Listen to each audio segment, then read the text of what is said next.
Thousands of years ago, the story is told of the prophet Elijah and his confrontation of the god Baal. And when that was all over, he ended up out in a desert place, quiet, alone, hungry, a little discouraged. He laid his head down on a rock and rested. An angel of the Lord came, and as we're well aware, the Lord did provide what was needed, a meal for the prophet. And then a while later, another, and instructions: get up and finish the journey that you have started, otherwise you may be too tired to make it later on. We are on a journey, and on our journey we get hungry. Last week we asked the question, what are you hungry for? Jesus said, I am the bread of life.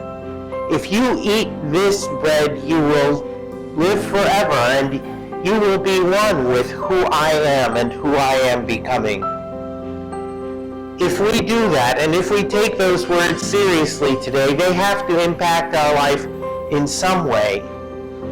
And as we look for some direction or guidance on how that's supposed to happen, we can listen to the words of St. Paul, who makes it very clear that we are now filled with the power of a spirit beyond our own. And we are now called to be a people greater than ourselves.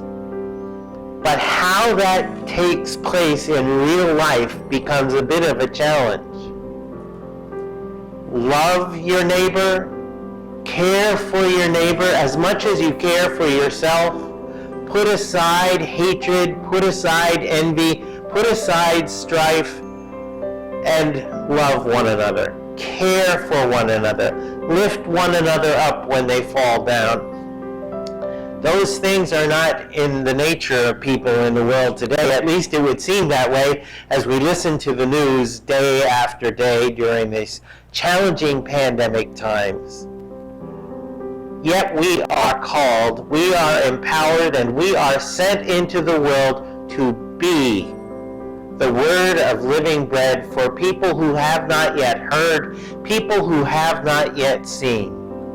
But it starts here. It starts with us. It starts with me. It starts with you. And so we need to take seriously the admonition that we are not called to hatred, enmity, and strife, but we are called to care for ourselves, to care for one another. It's a mystery, it's a puzzle sometimes that we have a hard time living with. And it calls us to rise up to be greater than who we sometimes know that we are or imagine that we are. But we are God's people, God's own people, and we're sent into a whole world full of need, and a whole world needing care. So this week, as we hear the promise again that I am the living bread from heaven, whoever eats of this bread shall not die, but shall live forever. As we hear the words again of St. Paul encouraging us to care for one another instead of knocking one another down, pushing one another aside. In the midst of all of this, let us be God's people. Church, let us rise up and be faithful to the Word. And let us be strong not in our own humanity, but in the godliness that dwells within because of the Spirit that dwells within. We are church. We are Lutheran. We are church together. We are church together for the sake of the whole world. Amen. Grace Alone Ministries, Church Reimagined.